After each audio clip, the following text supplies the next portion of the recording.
Welcome, ladies, degenerates, and gentlemen, back to the DeGents podcast. We are through week 3 here, heading into week 4. I'm here with my co-host, Big Rich. What's going on, brother? Booski, what's up, my man? How you doing? Great week of football. It depends on how you look at it, but it was just entertaining. We got a good witching hour, right?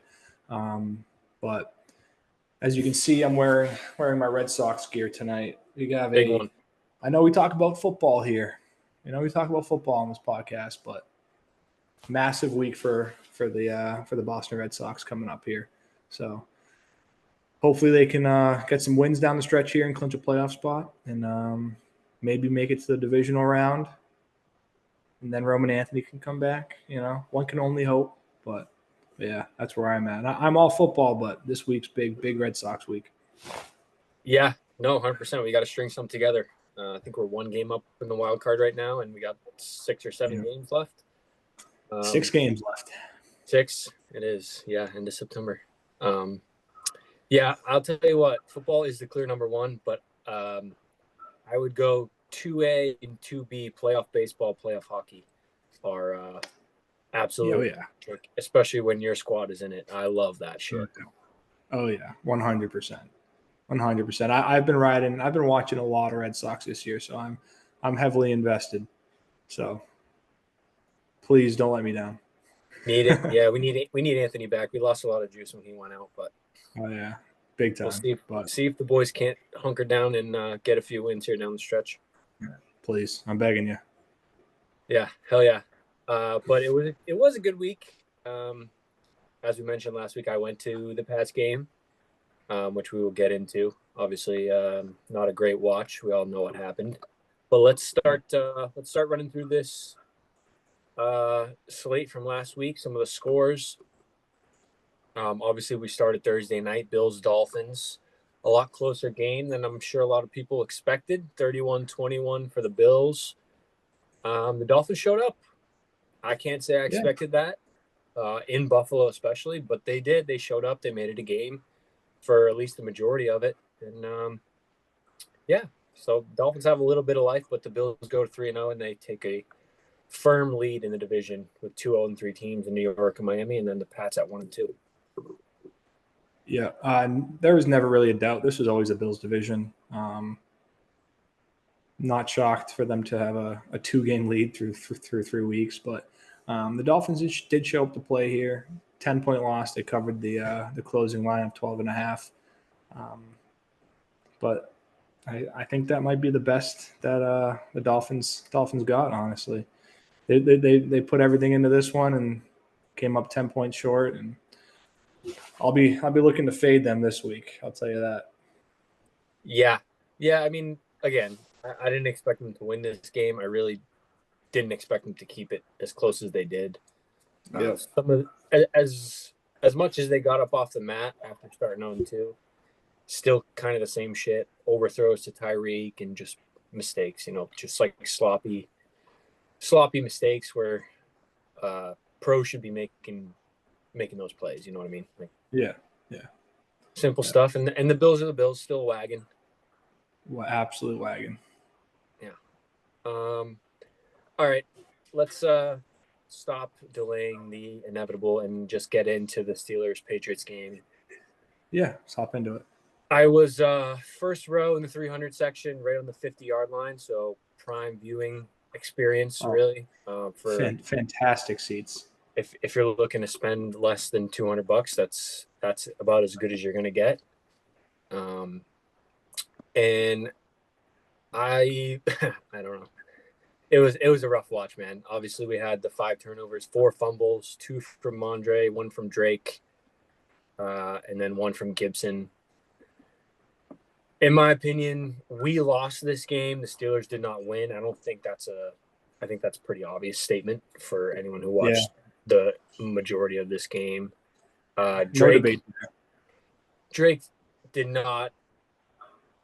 He was pressured. Felt like every drop back. Couple calls that I didn't enjoy against the Pats, but that is the least of my worries in this Um, who do you put this loss on for the Patriots? Are you blaming the running backs, aka Mondre? I mean, Gibson has had his struggles in the past, and honestly, Mondre has too in terms of taking care of the football. The Drake fumble was kind of just, I mean, he was just getting surrounded and trying to make something happen, and he gets Yeah. triple teamed and the ball gets popped out. So that is what it is. But what do you think? I mean, that Drake fumble. I mean, I think he held on to the ball a little bit too long, and I think that's just still him being a little young in this league, right? And especially the timing of that. That was fourth quarter, right? Right, that was fourth quarter. That in the third I quarter. mean, it might have been third, yeah, late third. Okay. But in that position, you've already turned the ball over 4 times. You can't afford another costly mistake there. But I'm not necessarily blaming Drake. I mean, it was offensive line's fault, but I mean, he's a young quarterback in this league. He'll get through those speed bumps. But I can't really point to one entity besides it just being the team itself. Just turnover. It's everybody, right? The running backs turn the ball over. Drake May turn the ball over. I mean, maybe the wide receivers. I mean, I didn't watch too closely anything on that Drake fumble. Wide receivers like not getting open, like and not getting separation, not even giving him an opportunity to get rid of the ball. Not being comfortable to get rid of the ball. So it's just the offense as a whole. Like we move the ball well enough to win these type of games, but you're going to beat yourself if you turn the ball over 5 times. Defense played outstanding. For what they're given 100%, I agree. Yeah, for all the extra possessions they're out in the field for, right? They played outstanding. So I'd say I'd blame the offense. I'd blame the offense on this one. I know it's probably not the answer you're looking for. I wasn't really searching for anything specific. You can finish your thought. I have my opinions. I am just so done with Josh McDaniels already. Like I'm just so sick of it. Like screen pass, second and long run. Like you have a young quarterback who his MO in college is these big plays, right? And it's we have to I feel like we're like moving for like it's 2 steps forward then this 1 step back type bullshit, right? We're bringing in variable, we're trying to change the culture, but then we're going back to the old shit still, bringing McDaniels back, and it just drives me nuts seeing this dink and dunk offense that doesn't work when you turn the ball over 5 times. It's not the same team that we had. We can't be doing the same stuff. We have to go for those big plays, and it's just driving me nuts watching that game. But I'm not out on the Pats after that one because I don't think Vrabel is going to let this team turn the ball over 5 times a game. I think he's going to be hard on these guys, if you know what I mean. That's where I will jump in because to me, the talent on the roster is what it is. You're not going to drastically change that, even with all the acquisitions we went out and got in the offseason. You can't completely overhaul a team in one offseason and expect to be a top 10, top 5 talent-wise team from what we were. But what you said about Vrabel, I would hope he puts these guys through hell in practice because that's the shit that he's supposed to come in and change. That's why you go 100%. get a guy like that. You get him to discipline the team. You get him to do the little things right. And this was almost the exact opposite of that. Like a Tennessee team with Derrick Henry does not lose that football game. You know what I mean? No. Ryan Tannehill led offense would beat that Steelers team by 30. At least 2 scores. You know what I mean? Similar thing. The team he had in Tennessee wasn't crazy talented. I mean, they had AJ Brown for a few years. They had obviously Derrick Henry, but Ryan Tannehill is not a fucking a stud at quarterback. Yeah. He's the game manager at best, and that's kind of what we're working with here. And then again, to kind of go off what you said about McDaniels, I don't know what the fuck they're doing with Stephon Diggs, because he's off the field like 75% of the time. He made a couple catches, comes right off the field, and then we're inside the 10, throw the ball 3 times. He wasn't even on the field. Like, I'm watching Diggs on the sideline, and he's like, what the fuck are we doing? He's standing there ready to go in. He's not going in. I don't know. Go get a guy like that. I know he's coming off of ACL, and he's probably not Yeah, 100%. I mean, even yeah, just him on a distraction route can help open up the field for a team that we have, like the team that we have. So I don't know. A lot of things I didn't enjoy watching. Definitely the worst viewing experience I've had at Gillette Stadium out of the, I don't know, 8 to 10 games I've been to in the regular season. yeah. And they booed him at halftime. Gillette booed the Patriots at halftime. I've never witnessed that in my life. Obviously, most of my life we've been really good, and we had Tom Brady. Yeah. I've only been to 3 or 4 post Tom Brady, but still, that was not a fun experience, to say the least. No, it's tough. I know. I forgot what I texted the group chat, but yeah, it's a tough game to witness in person. It was that's tough. I feel for you. I hope the game didn't completely sour the whole day. I know it's easy to let it, but you probably had a good tailgate. You probably had a couple of beverages in the stands, shooting the shit. So I hope you had a good day overall. Oh, it was a beautiful day for a football game. Just the play on the field was not. Yeah. Not up What, to par. what was the weather up there? Oh, it was hot for a while. It was Yeah. mid 60s, low 70s in the sun. No clouds. Beautiful day. Nice. A nice crisp late summer, early fall game. Oh yeah. We'll take that. But yeah, we got a lot of things to figure out. I would expect every player on the offense, including the offensive linemen, to have a football taped to their fucking arm for the entire week. Eat with it, sleep with it. Fucking, you lose that thing, you're cut. Yeah, But I think Vrabel needs to just publicly shame Josh McDaniels. yeah, Like, McDaniels, everyone is bad. whether it's in a press conference or whether it's in the middle of a game, if he just walks over to him and just gives him a giant wedgie or something, like, she just shame him. like this guy, like, throw the ball 10 plus yards down the field, please. Like, I'm sick of it. I'm done. Awful. I'm sorry, I can't watch it anymore. Anyways, I'm gonna watch, but you know what I mean. We're gonna watch. It's only week 4. Anyways, we can move on. That's our Patriots rant for the week. But much deserved this week for sure. But next up, we got Bengals at Vikings, the battle of the backups, and the Vikings absolutely smushed the Bengals 48-10. Carson Wentz did everything he needed to do. The Vikings had 2 defensive scores from the same player. I forget his Rodgers. name. Yeah. Yeah, I mean, I took the over in this game at the 42.5, and I said I expect a lot of mistakes from both sides. It was more so one-sided, but it worked out. 48-10 covered, and the Vikings moved to 2-1 before they travel to, Ireland for the first international game, I believe. Is Ireland the first one? Is it Dublin? I believe it's Steelers, Vikings in Ireland, yeah. Yeah, that's this week coming up. Oh, no. Yeah, Dublin, then London. Nice. But yeah. This was all Vikings all the way. All Vikings. I had Vikings minus the 3 points. Definitely one of my favorite plays of the week there.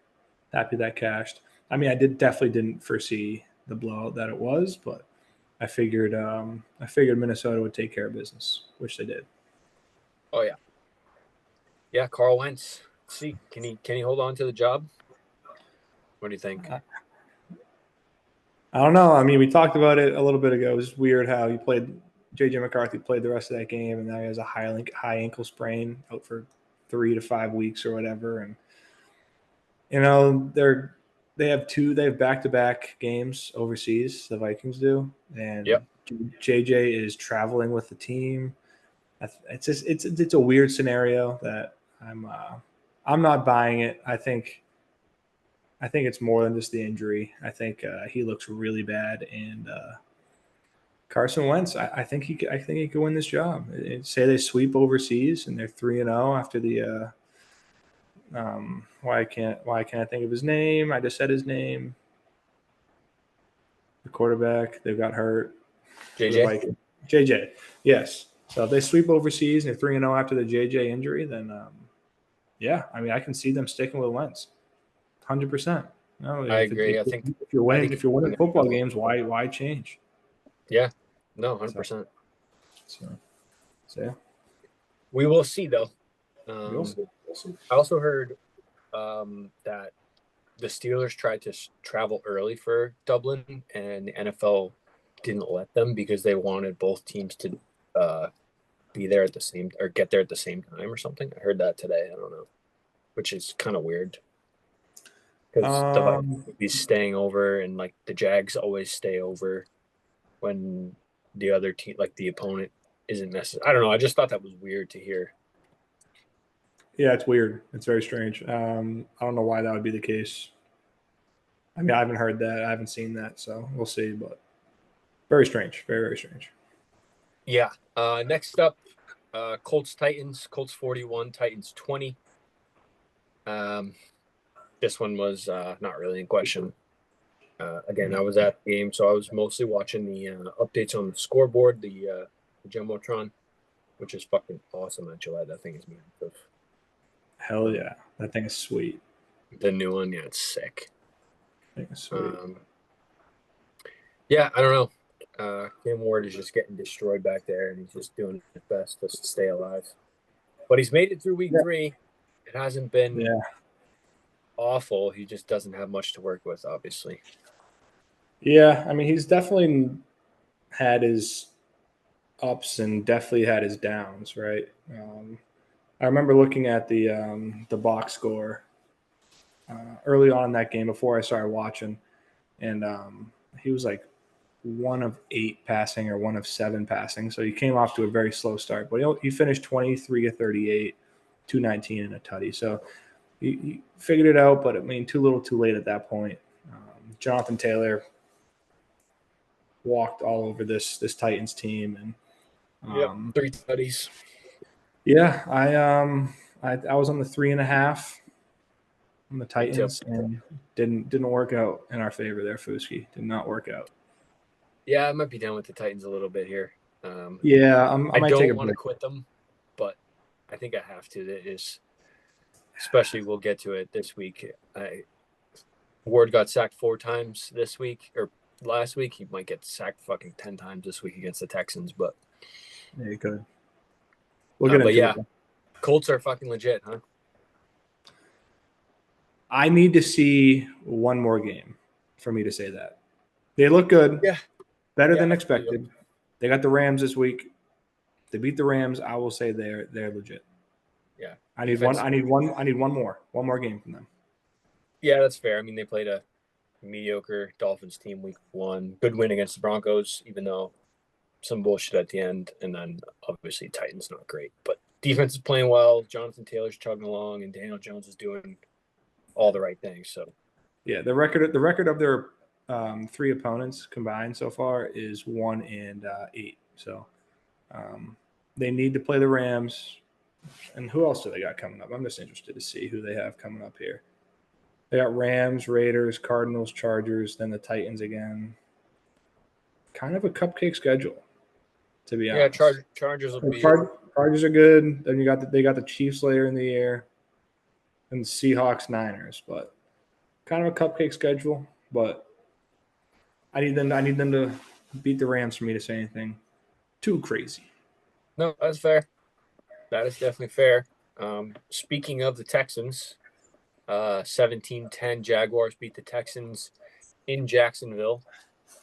Um, seemed like a pretty boring game from what I can gather here. Late Yeah. touchdown from Brian Thomas Jr. who's having a real slow start to the season. But the Jags get the win. CJ Stroud struggling mightily here early, and along with the entire Texans offense, really. Yeah, I don't know. He needs some fucking help, or maybe he's just not what we thought he was in his rookie year. Brian Thomas. No, CJ Stroud. Oh, sorry. You were kept on talking there, and I was looking at Brian Thomas's numbers. But yeah, no, I also messaged the group chat and I said I think it's time to have an uncomfortable conversation. CJ Stroud might not be good. And I know his offensive line sucks, but it's not like he has bad weapons to throw to. You know what I mean? Like Nico Collins, Christian Kirk. I mean, they drafted a couple of rookies. Dalton Schultz. Schultz has been a reliable tight end. A guy who's been in the league for a while, you know. I mean, if the offensive line is that bad, but I don't know if it's that bad to make CJ Stroud look like that bad. You know what I mean? I also wanted to quickly say something about Brian Thomas Jr. This season, he has 25 targets and 7 receptions. Yeah, not great. That is deplorable. That is awful. I can't remember the last time I've seen anything like that. No, he's had It's like a a terrible start to the season. I know he's had some drops too. yeah. Um, And Trevor yeah, Lawrence hasn't looked great. no, not Obviously, he's actually looked pretty at bad. all. Yeah, I don't know what to But think about BTJ, to be honest. I don't know either. A couple bad drops, but he'll be all right, I think. You would hope, especially as a fantasy owner. I mean, 25 targets, man. He should be Yeah, wide receiver 4 fantasy wise this season, and he's not even close. no, I hear you. It's bad. Yeah, this was I'm happy you didn't watch any of this game because this was Me too. an absolute stinker. Yeah, me too. Absolute stinker. Oh, what an awful game to watch.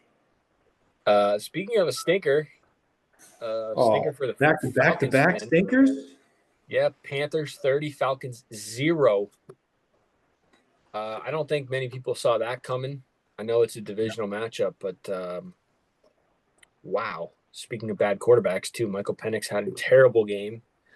I did see his pick six, which was awful. He was 18 for 36, 172 yards, no touchdowns, 2 picks. They brought in Kirk late, obviously garbage time. The game was over in the third quarter, basically 20-0. Yeah, I don't know. That was a bad showing from the Atlanta Falcons. Yeah, it's just surprising, right? Like last week they smushed the Vikings. They ran all over them, right? They had I want to say like over 200 yards of rushing, and then you'd think that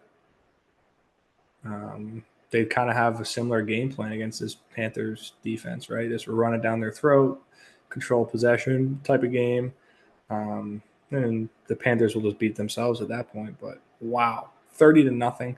I did not see that coming. Did not like in a million years. Like Nope. I could see the Panthers squeaking one out at home against the divisional opponent, but not by 30 points, and not with the Falcons looking that bad.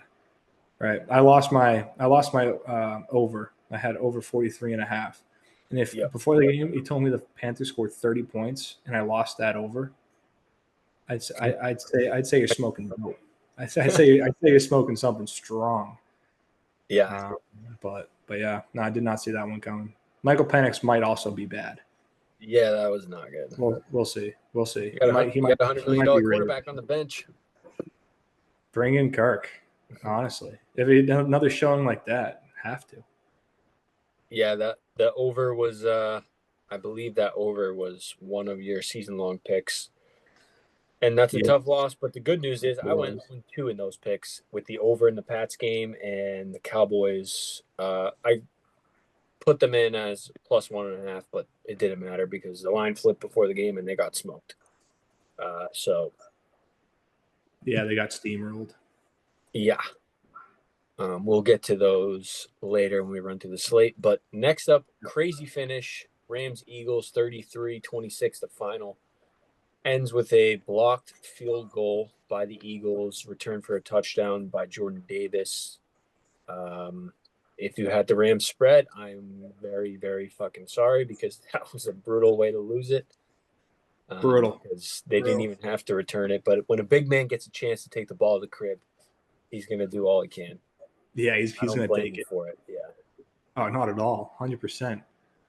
What an electric touchdown. That's awesome. What a great comeback. What was the score at one point in this game? It was 27-9, I believe. 26-7. 26-9. Yeah. And it finishes at 33-26. So 26-0 run or something like that.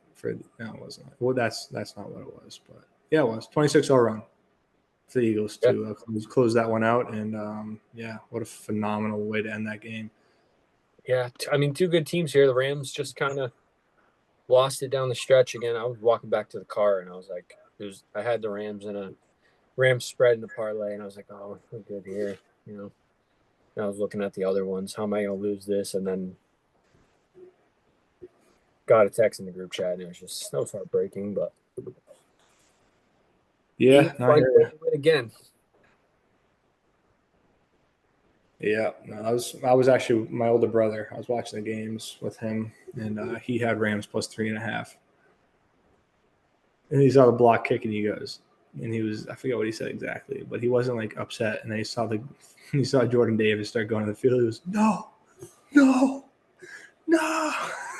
He's fucking moving too. Oh, dude, 19 miles an hour. He's Big 350 pounds. That should not be like scientifically like able to happen. You shouldn't be able to be that big and move that fast. Yeah, man, that was nuts. On 2 feet, anyway.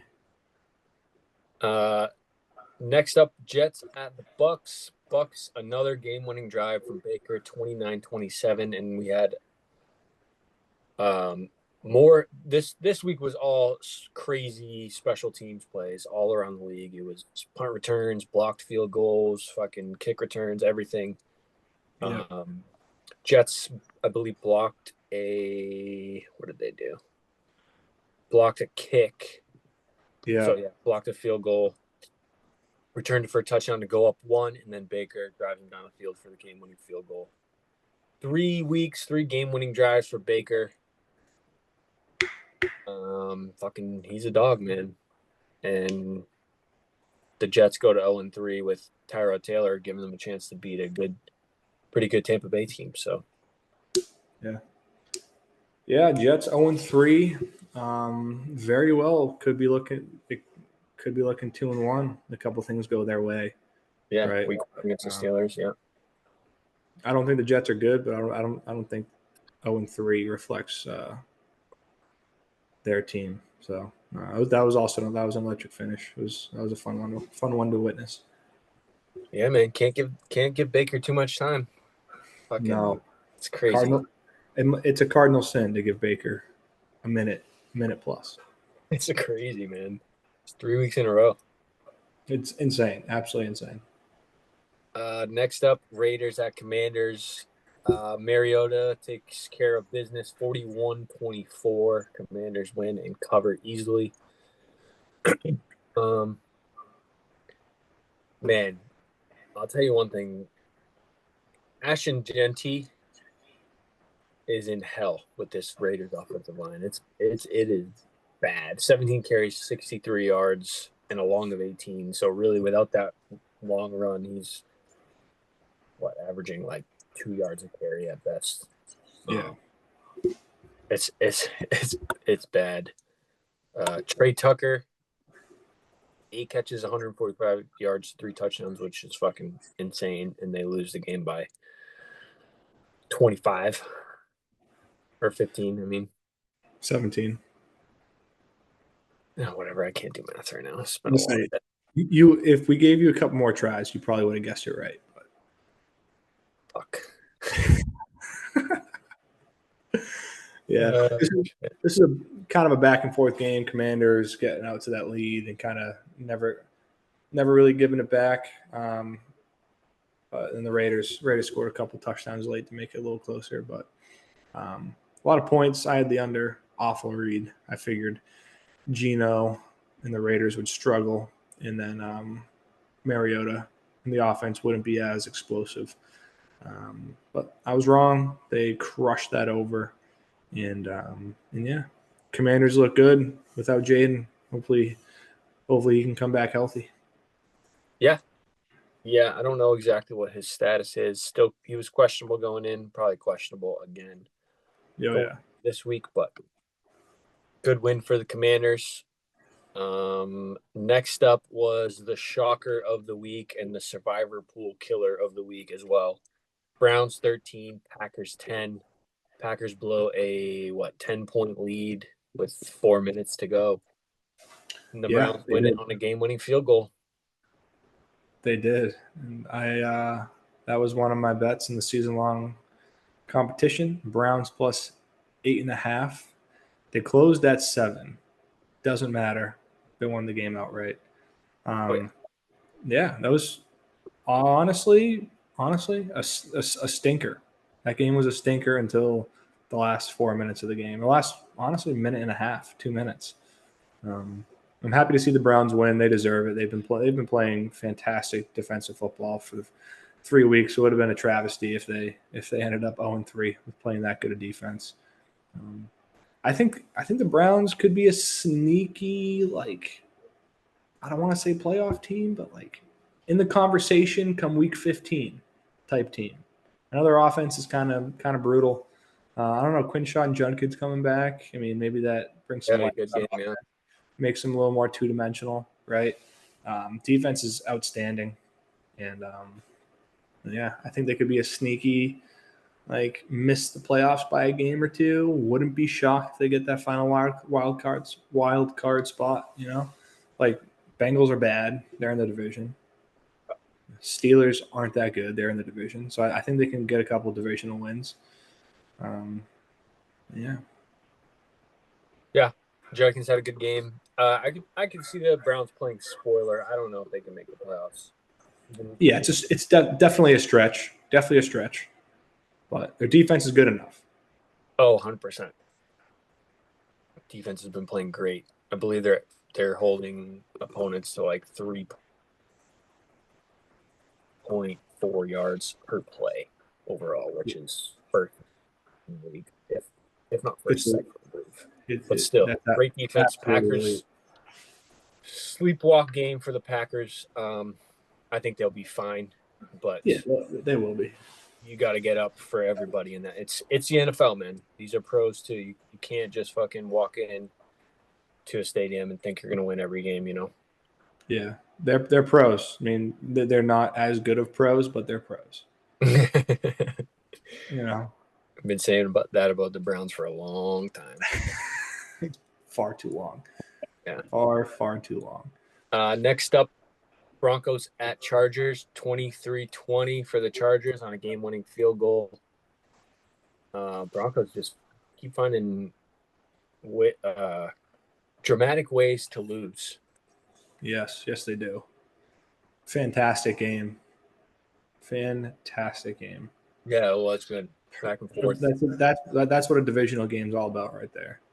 Chargers Yep. look like they got it pretty handily, and then the Broncos come back, score to tie it at half, and then they score a quick touchdown, take the lead, and Chargers fight back. Classic divisional matchup there. Two good teams. It was a good one to watch. Justin Herbert is elite. I'm going to say it now. He's elite. You see that throw? You saw that play, like from the end zone angle? There's a lot of them that I've seen from Herbert this year that have been just fucking unreal. Just absolute bombs. I will find that clip of that throw, and there may be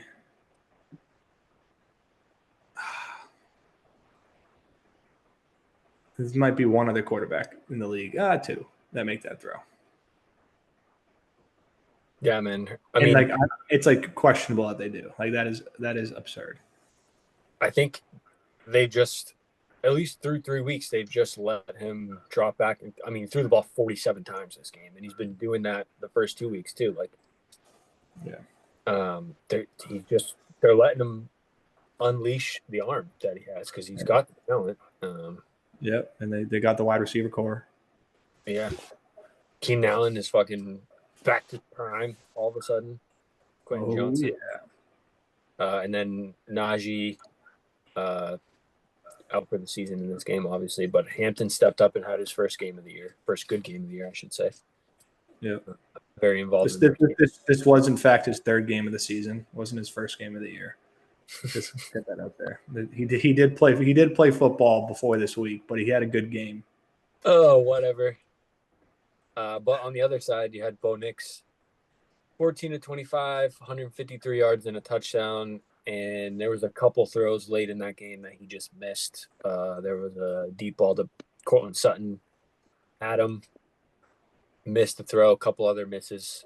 So he hasn't been perfect, but Herbert has made the throws that he didn't, at least in this game, and that was the difference. Yep. Big difference. Next up, quickly, Saints Seahawks. Seahawks absolutely demolished the Saints. They scored 21 points in the first quarter, 17 in the second quarter. And they had a Torrey Horton, the rookie, 95-yard punt return, more special teams magic, and he caught a touchdown pass. Saints were fighting the first two games, but they didn't fight much in this one. It was all Seahawks all the way. Yep. I pass. I pass on this one. We can move on. Next one was a good one. Fucking rock fight between the Cardinals and the Niners. Niners win it on the game-winning field goal. Mac Jones 2-0, and Niners 3-0 overall. Yeah. Yeah, they are. And now Purdy looks like Purdy will be back this week, pending any setbacks. But we talked about it last week. I mean, they're winning. They're finding ways to win these games. Obviously, divisional matchup. Cardinals have been playing well enough. They had a couple chances to win this game. Bad drop from Marvin Harrison late in the game. And the Niners win it on a game-winning field goal to move to 3-0 without some of their top guys. But they did also lose Nick Bosa with an ACL in this game too. So another bad injury for this Niners team, who seem to have the worst fucking luck in the world. Yeah. No, they can't catch a break with the injuries. Kittle, hamstring in the air. Now Bosa, Ayuk last year, and McCaffrey the year before and last year. It's just never ending with these guys. And It's like insane. it's even the little ticky tacky injuries too. Guys are always questionable, doubtful, but yeah, Niners 3-0. Not the prettiest 3-0, but while you're not healthy fully as a team, a not pretty 3-0 is a very pretty 3-0. So Yeah. yeah, they Yeah. needed that start for sure. Yeah. And then, I mean, excuse me, with all the bad injury luck, you have Christian McCaffrey getting 27 touches in this game. So Yeah. you kind of need some of those guys to come back because he can't do that all season. No, he can't. I would He love can't. to see him do it, but we know his history.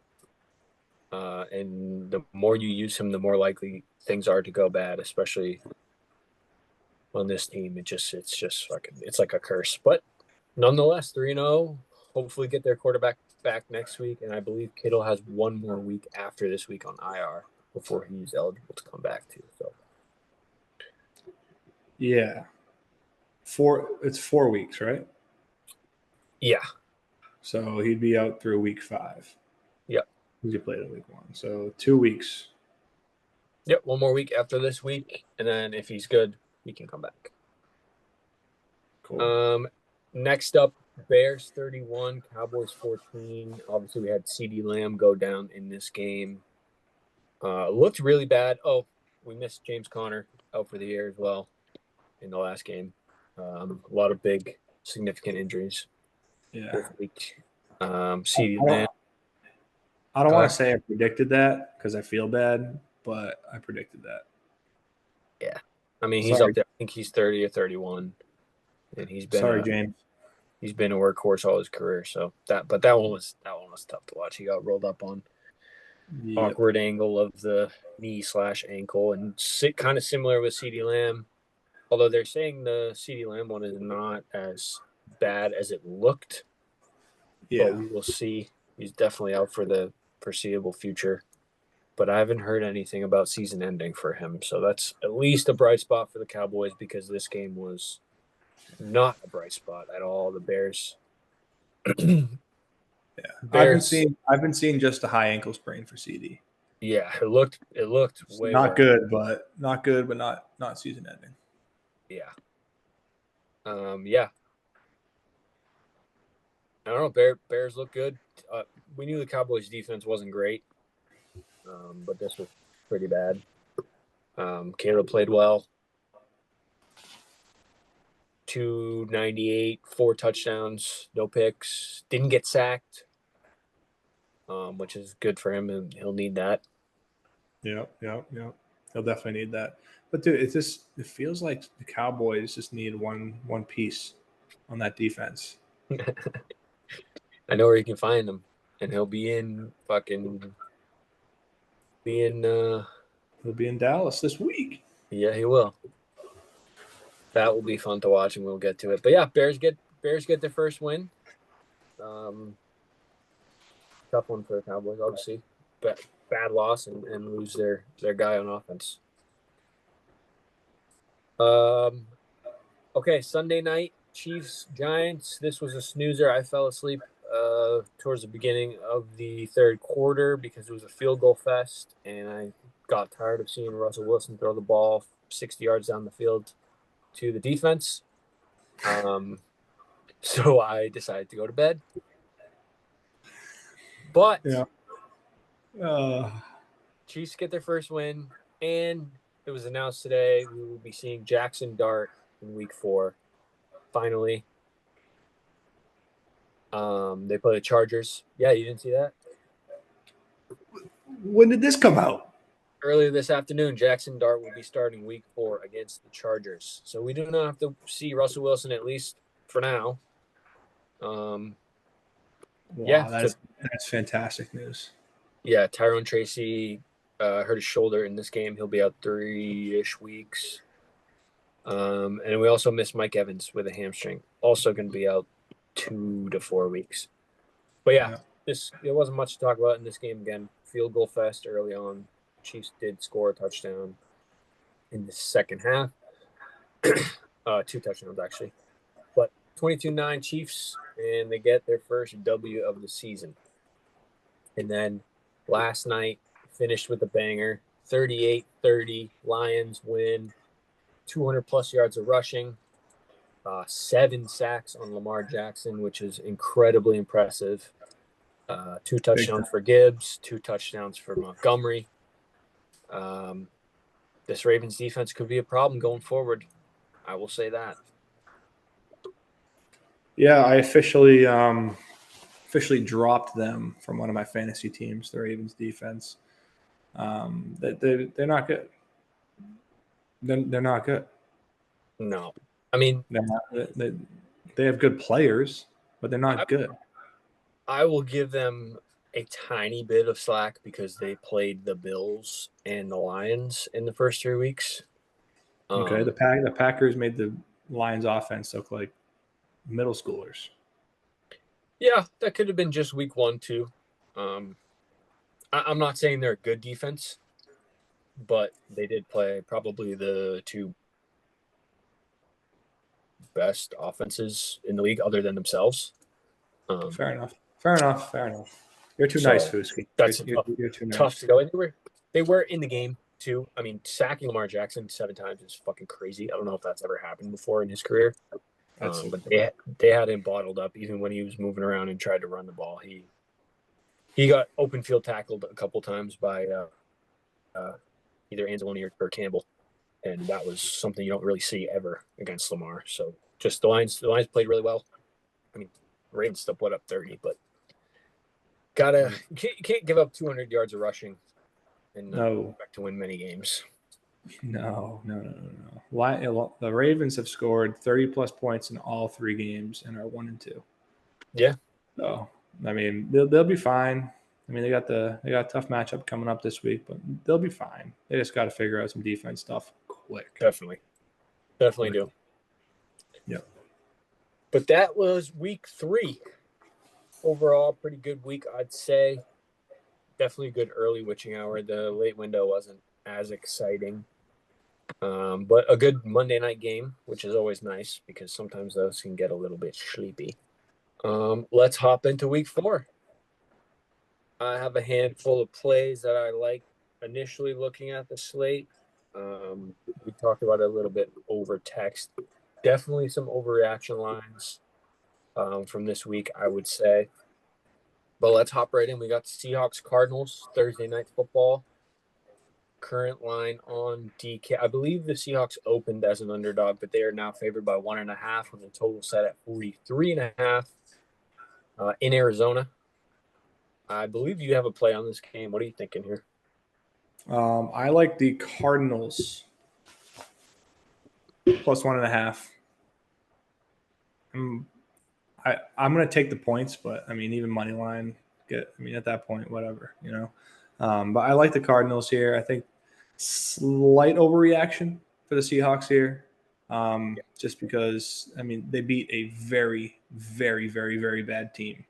They're a very, very bad team. They did what they were supposed to do. I'm not saying the Seahawks are a bad team. They're a good team, but they're traveling now to Arizona, and I didn't do a whole lot of research on this one, but I want to say the Cardinals play the Seahawks well at home. Historically, I want to say the Cardinals. I'm actually going to look that up after I talk about this game a little bit more, just so that I can butt in and give a yay or a nay to what I just said. But off the top of my head, I feel like the Cardinals played them very well at home. They played the Niners very well on the road. I think the Niners overall might, with it, I know they're injured, but I think overall better coach team. I'd say equal talent, but I think the Cardinals can win this game. I think they're going to beat the Seahawks at home on this Thursday night. Yeah, I saw this afternoon you could get the Seahawks as an underdog, but the line has fully flipped now to them as favorites. I'm looking here on covers. Seahawks have won the last 7 matchups against the Cardinals. Actually, Yeah. the last 7. Mm-hmm. Oh man, I don't like this anymore. Maybe off the top of my head, I was thinking the Seahawks, and I was confusing them with the Cardinals because I knew one team just played really good against the other.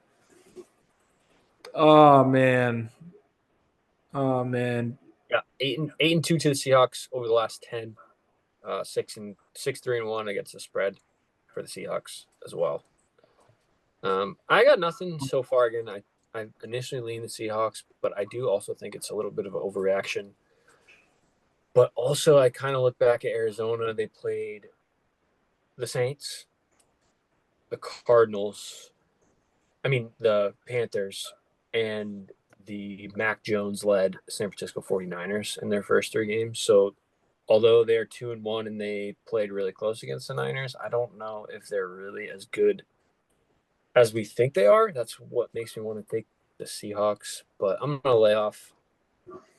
I think it'll be a close game, so I think it's the spread is correct, but I don't know. I'm not really confident in taking either team here. Okay. I got a Cardinal stat. All right, hit me with it. I got a Cardinal stat. I know this is a little dated, but it's just going to make me feel better about it.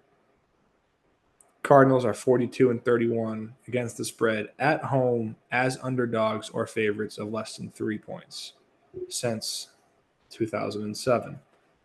Very large sample size. But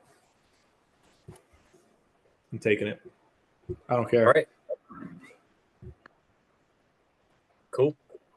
All right, we go to Sunday morning, 9:30 a.m. on the East Coast in Dublin, Ireland. Dublin. Vikings are the away team. Steelers are the home team. Vikings favored by 2.5 with a total set at 41.5. I'm taking the Vikings minus 2.5. I don't think this Steelers team is very good. I just think they beat a bad Patriots team. By beat, I mean they were given the game. I know this is probably a bit of an overreaction line as well. But give me the Vikings. I got nothing in this one. I don't have a strong 2.5. Like I want to lay the points with the Vikings, but I mean they're traveling overseas. It's all wonky. I don't have a good track record with overseas games, so want no part of it. Fair. My morning's either going to start great or not good at all. But I like the Vikings here. Again, I saw what I saw from the Steelers, and I just think the Vikings are a better team, even with Carson Wentz at quarterback. Hard to believe Carson Wentz will beat Aaron Rodgers, but that kind of makes me even like it even more. Right. And speaking of a bad Patriots team, they're favored by 5.5, hosting the Carolina Panthers with a total set at 43.5. Bet the Pats through the first 3 weeks. I will not be doing it here. Kind of surprised the line is 5.5, which actually makes me lean toward the Patriots a little bit more after the Panthers just whomped the Falcons, but I got nothing. I'll be betting the New England Patriots minus 5.5. I think it's a bit of a.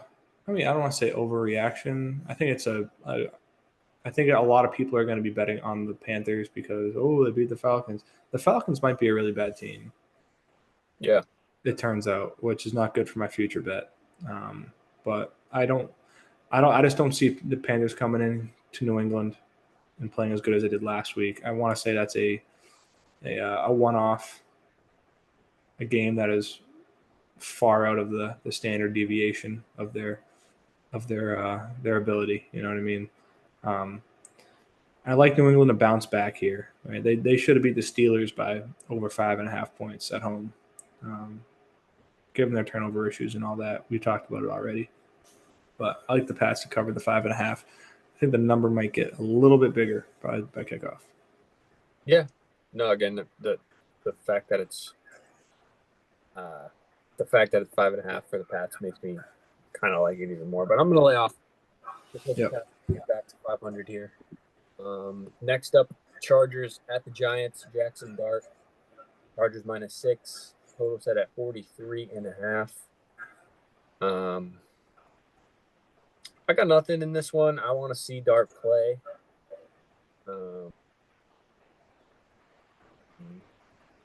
I do want to say Brian Burns is a fucking alien.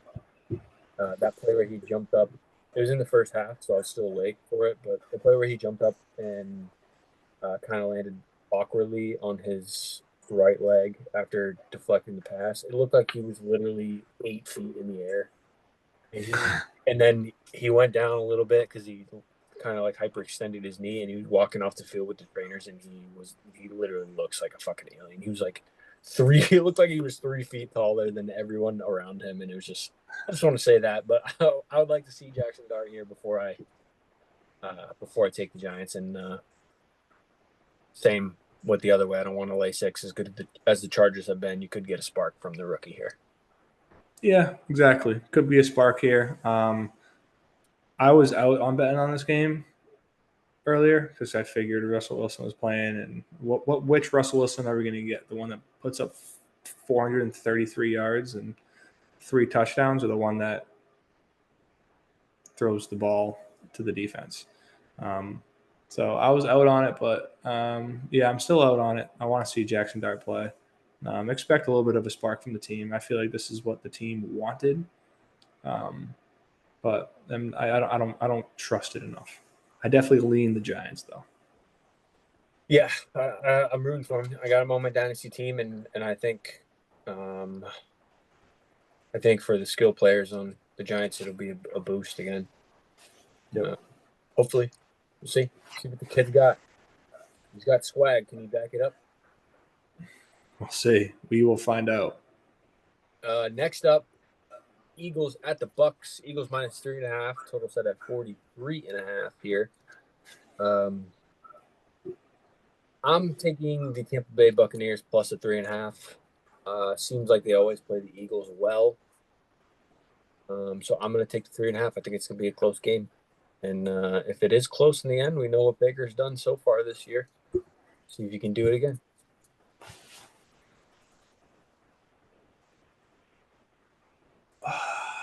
I want to take the Buccaneers so bad. They do have a ton of offensive line issues, and I know Mike Evans is out. So it's almost like, oh, how could you not take the Eagles here? But that also makes me want to take the Bucks even more. Seems like they always find a way to keep these games close with the Eagles, at least in the past few years. So I'll take the 3.5 points and hope they can keep it close at home. I mean, you can double check my statement here, but I want to say the Buccaneers play the Eagles very well against the spread.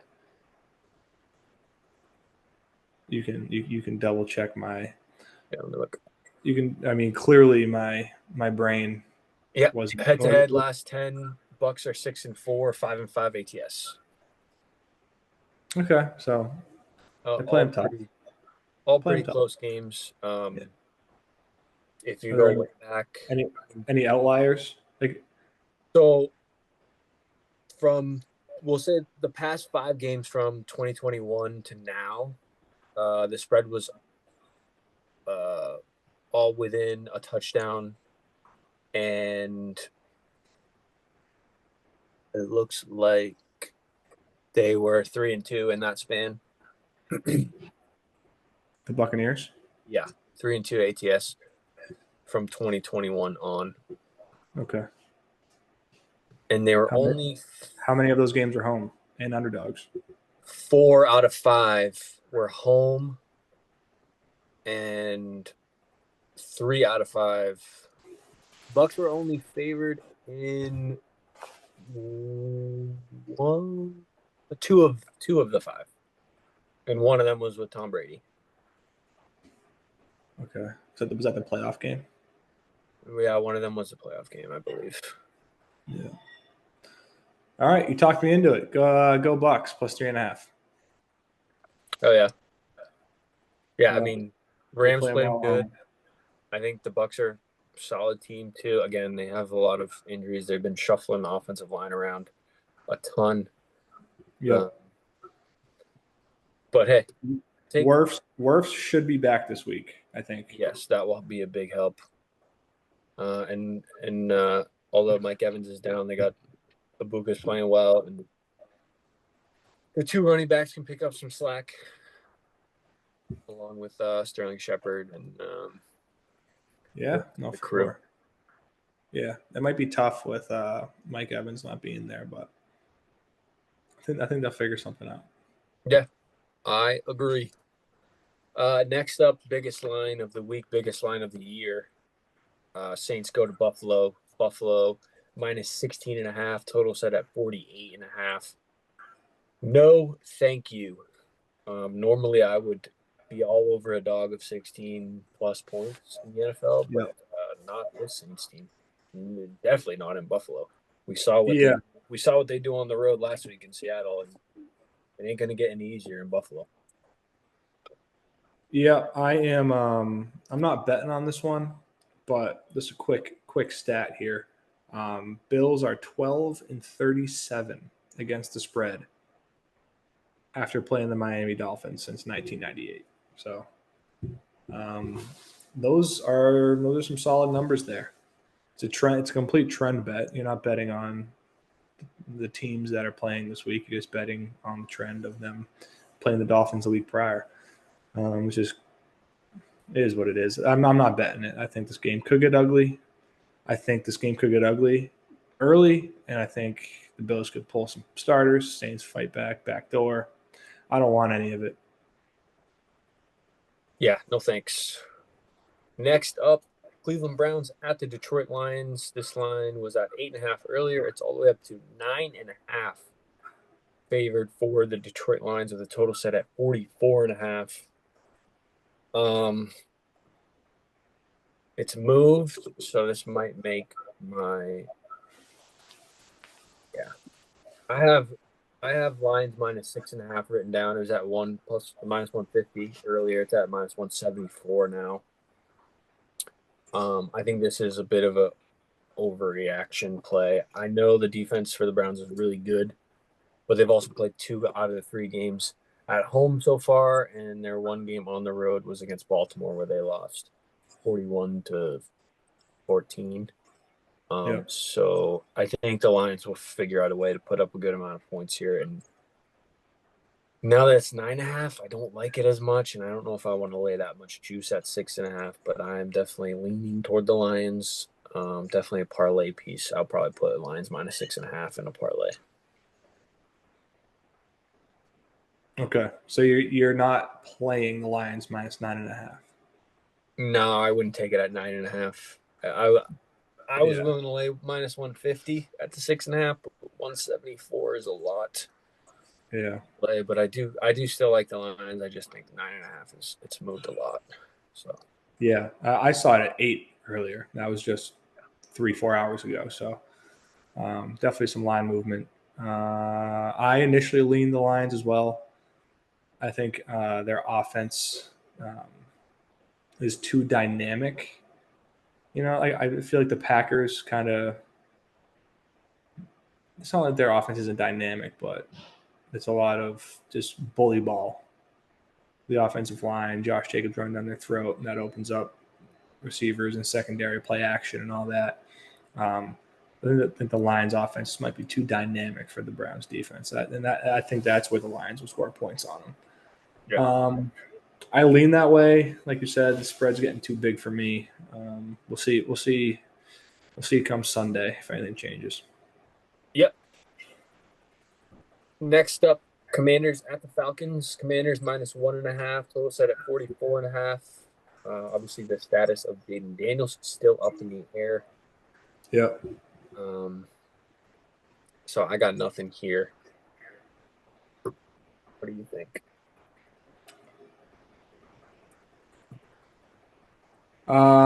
If I knew that Jaden Daniels wasn't going to play, I would take the Falcons +1.5. I'm still thinking about it. I just think if this Carolina Panthers game didn't exist, and the Falcons through 2 weeks or whatever were hosting Commanders last week with no Jaden Daniels question mark, I think the Falcons would be 4.5, 5-point favorites. So I think the line is not like totally wrong because the Falcons look that bad. But I don't think the Falcons are that bad of a team. I think they'll figure it out. I think they just had a really bad week, but I don't want to lay it. I can't. They just lost 30-0 to the Panthers. Can't do it. Yeah, Can't do it. fair.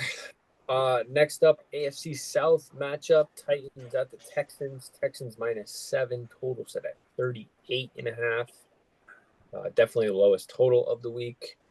I looked at it. I really wanted to take the Titans again, especially with how bad the Texans have looked on offense. But the Titans are near dead last in sacks, and the Texans are near first in sacks, top 5 to 7, I believe. So they're probably going to get after Cam Ward here, and it's going to make it ugly for the Titans. So I'm going to lay off where the Titans are not going to be able to get to Stroud, even with how bad their O line has been. Titans +7. I am going to ride the wave that the Texans are a bad team. I know I wanted to so bad, but Division. I know. Like after last week, it's like, damn, the Titans. The Titans are really that bad. But they're both 0-3. Divisional matchup. I truthfully don't think the Texans are 7 points better as of right now than the Titans are. yeah, How I don't disagree. I I'm just mean, nervous dude, about them getting after Ward. the Titans, they could push if they only give up 7 points. Like the Texans only might only score 7 points, and I could push. Yeah. You know what I mean? So Titans +7. Fuck it. Titans +7. All right, we go to the afternoon. Colts at Rams. Rams -3.5. Total set at 49.5. Obviously, Rams coming off a tough defeat.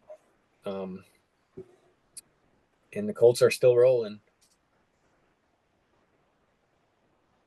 I don't know what to think here. Rolling. I'm going to take the under 49.5 here. Yeah. I know there's a good amount of points in the Rams Eagles last week. I feel like that was a lot of Eagles game script after being down so many points early, just throwing the ball, getting in the end zone quick. And I know the Colts games have been a lot of points, but I think the Colts are going up against a really good defense in the Rams. I think the Rams will show them what a good defense really looks like. I think the Colts will struggle early on. I think we're looking at like a 23-20, 23-17 type of game. That's my prediction there. Give me the under 49.5. It's just too many points. You know what? I'm going to take the Rams. I'm going to buy them to 2.5. I'm just going to. I know the Colts have been really fucking good, but I'm going to bank on the coaching and the just the overall pedigree of the Rams over this Colts team, who has been a surprise so far this season. And like you said, you want to see them play a good team, which I think the Rams are. I mean, obviously they were on the verge of winning that game against the Eagles, so I'll buy the Yeah. Rams at 2.5, which I'll give you the price on DraftKings right now, just so we know. -148. I'm willing to lay that juice with the Rams at home. What's the line? Is it 3.5? It's 3.5 right now. Yeah, I'm gonna buy the. All right. All right, I'm just gonna take it straight up at 3.5. Give me the Rams -3.5. I'm with you. Nice, Let's nice, go. nice, nice. And I swear, if it lands on 3, Yeah, that's why I'm buying. Gotta buy it. Fuck it. I'll spend the money. Next up is Jags at the Niners. Niners -3. Total set at 47.5. Again, still waiting on the status of Brock Purdy here. yeah. Let me double check on that. I believe they did come out with something that they expect him to play, but I don't know if that's confirmed. And I only know that because he's on one of my fantasy teams. So let me go there and see what they said on Sleeper.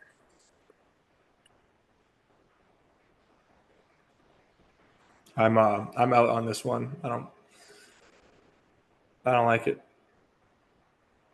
Don't want to bet it. I'm out. Yeah, nothing yet. Still out as of now. They say he's going to continue to practice this week. I'm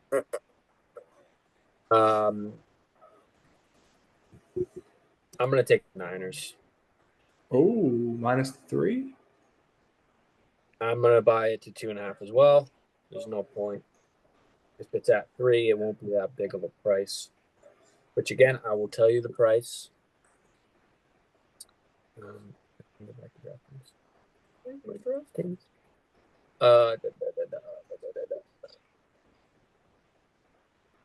-139 for Niners, -2.5 at home. I haven't liked what I've seen so far from the Jags, even though they've ripped off a couple wins. So I'll take the Niners. minus the 2.5 at home. Fair enough. And then, I mean, we'll see what happens with Purdy. That could be an early buy-in price for some good value if he ends up going. Yeah, honestly, could be. Next up, Ravens at the Chiefs. Ravens minus 2.5 on the road. Total set at 48.5. Everything in me wants to take the Ravens here. But I know. I want to take the Ravens so bad. Chiefs are 13-31 against the spread as home underdogs of 1 to 5.5 points since 2007. okay, fuck it. Give me the Ravens minus 2.5. I can see the Ravens putting up fucking 40 here, and with the injuries to the Chiefs. Although I think Worthy is getting close. Yeah, he is going to be close. But still, I mean, they struggled to get the ball in the end zone against the Giants. We've seen the Ravens defense struggle, but Chiefs defense on the other hand, I mean, week 1 against Herbert, they really kind of got shredded in the air. And I think the Ravens offense is good enough to cover 2.5 with their offense alone. And with that stat, I'll hop right on. Yeah. I mean, and I think, yeah. Oh man. Chiefs have been a kryptonite to the Ravens, but this is also week 4 regular season where, you know, Chiefs have been a kryptonite in the playoffs to the Bills and the Ravens, where in the regular season you could see them falling, and you have seen them fall, and then they come back and they get their revenge in the playoffs. At least that's what's happened over the past few years. I'm just gonna bank on the Ravens bouncing back and putting up another 30+ point game against a Chiefs team that is still kind of trudging along, trying to find their offense. Yeah. I wanted to take the Chiefs initially. Home underdog. Saw the stat. Don't like it. But I'm trying to think of how many of those against the spread, how many of those games at home as underdogs, like with Patrick Mahomes. You know what I mean? Like, not many times where they ever been a home underdog with Patrick Mahomes. No, At least as long as I can remember. I'll give you the head-to-head here and try to decipher which games are playoffs, which games are not. But I just don't think the Chiefs' offense is good enough to keep up with the Ravens. You know what I mean? So I'm scared. I don't want to take it. I think you actually kind of talked me into the Ravens, but I'm not going to take anything here. Yeah, I'm banking on the offense for the Ravens as well. The last 2 regular season games. So they had one regular season game last year. Was that week 1? Yeah, the Isaiah Likely game. Chiefs win 27-20 as 2.5 point favorites at home. And then in the playoffs, Chiefs won 17-10. That was in Baltimore, but again, the playoffs is the playoffs for the Chiefs. And then the last regular season game before that was in 2021. Looks like week 2, Ravens won 36-35. And 2021 was, I think that was Tyreek still, I think. So that was when the Chiefs were just pumping the ball down the field, which they do not do as much, if at all, anymore. So, all right. I am going to stay away as of now. My final takeaway is I lean the Chiefs. I'm going to stick to my guts. If it gets to 3.5, I will be taking it. 2.5, nope. I need the field goal. Field goal and a half. That's my takeaway here. that's fair. All right, last afternoon game is the Bears at the Raiders. Bears minus 1.5 on the road. Total set at 47.5. And I will see you on Sunday night because I got nothing here. Got nothing. Don't want anything either. We can move on. If the Raiders' offensive line wasn't so shit, I would be taking them because I think this is a. I don't think the Bears are that great, so I think it's a No. bit of a reaction to have them as a road favorite. But again, I don't trust the Raiders either. So their only win's been against the Patriots, and the Patriots aren't very good either. So. Yeah, I mean the over the 48 might be the play here, I think. Yeah, I don't hate that. 47 Over and the a half. 48, I think. I mean the Bears defense played a little better, obviously, against the Cowboys, but Jalen Johnson still isn't back. Um, defense isn't great. And the Raiders gave up 41 points to Marcus Mariota. So I think the over should be the play here. I'm not going to take it yet, but we'll see. We'll see. Probably not going to take it at all, but just throwing that out there. Yep. All right. Sunday night, Packers at the Cowboys. Packers -7. Total set at 47.5. The return of Micah Parsons after a bad loss for the Packers. I will be, and a bad loss for the Cowboys. I'm gonna take the Packers minus the 7, probably buy it to 6.5, just because Whoa. the Packers just played a great defense in the Cleveland Browns, and now they're gonna play a shit defense in the Dallas Cowboys without CD Lamb. Give me the Green Bay Packers minus 6.5, and that is minus 126. So pretty good price there.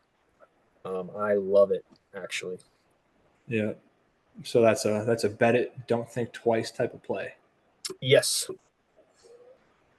Bears put up 31 on the Cowboys, so I think the Packers offense will bounce back here and have their way. And no CD Lamb will be a struggle for the Cowboys against this Packers defense.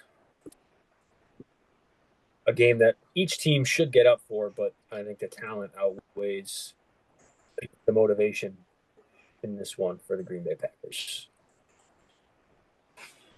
Yeah, I hear you. I don't have anything here. I initially wrote Cowboys +7, just a lot of points, but then looking at reading into it a little bit and thinking about it more. I mean, no CD Lamb, Micah returning, a little motivation factor. Yeah, I don't feel strongly about either side. I'd say I'd probably lean the Packers after kind of thinking about it, but as of now, I got nothing. Fair enough. That's Sunday. We got another doubleheader on Monday night. Jets at the Dolphins. Dolphins -3, total set at 45.5. And then Bengals at the Broncos.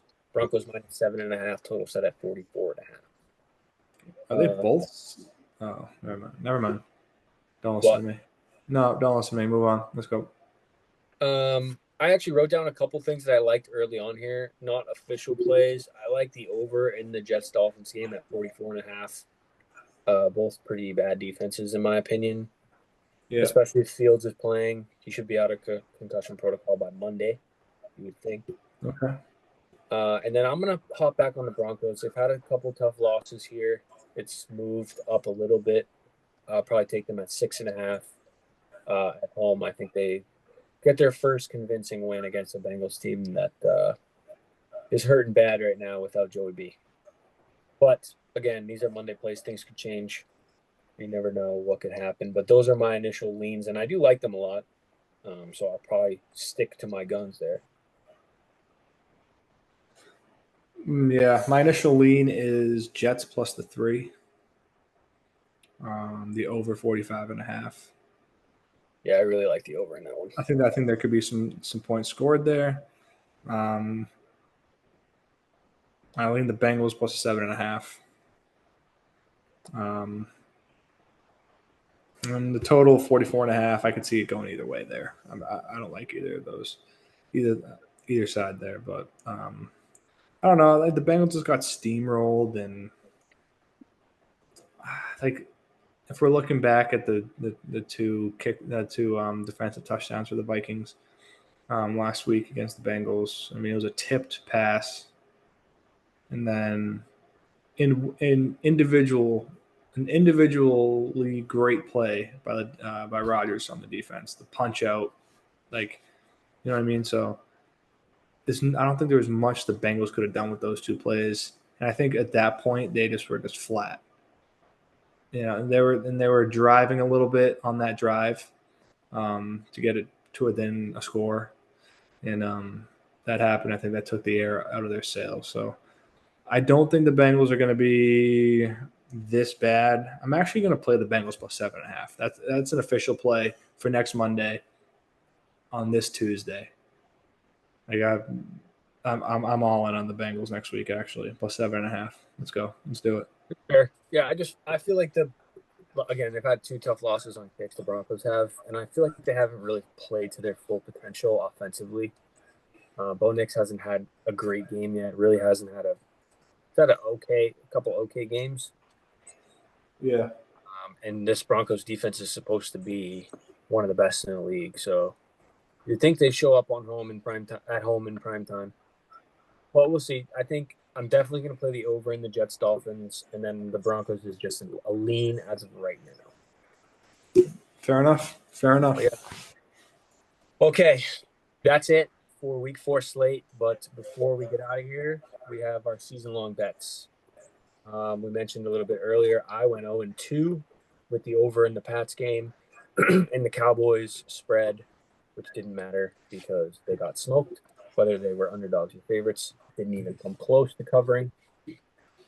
And you went 1-2, hit the Browns, missed the over, or 1-1, sorry. And missed the over in the Panthers Falcons. So you're 1-1. I'm 1-2 because I started with the win from our hat bet the week prior. That was my advantage. Yep. But you get to go first this week. So what do you like? Favorite spread. You can do a total too. You can do that's the advantage of going first. You get to pick your favorite bet first. And this is my favorite bet.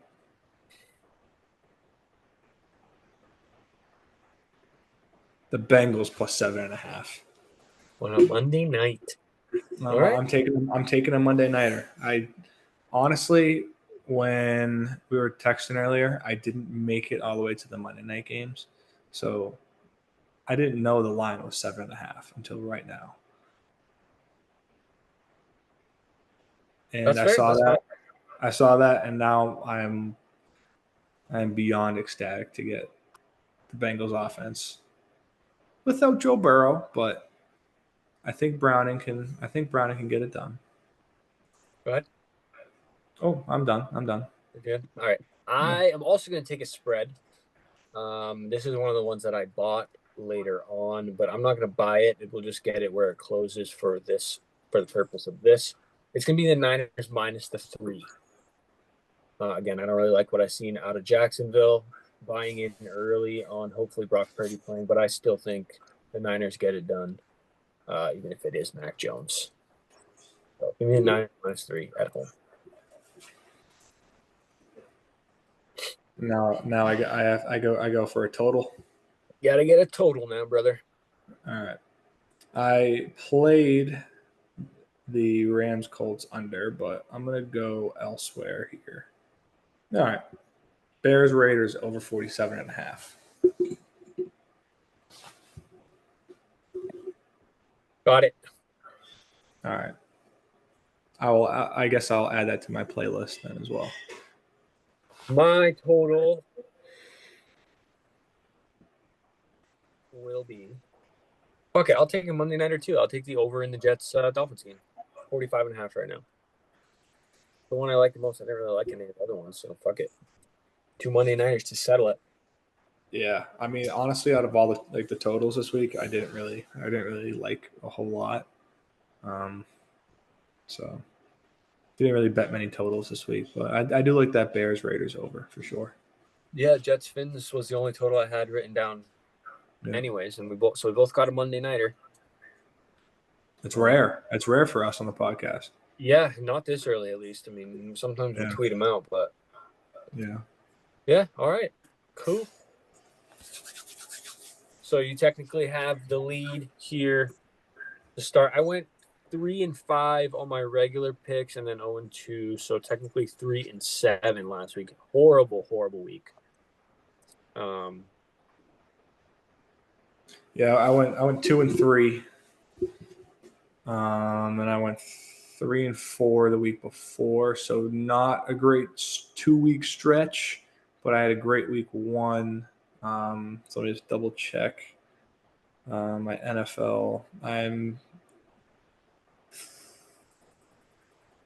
Wait, no. I went 3-3 this past week.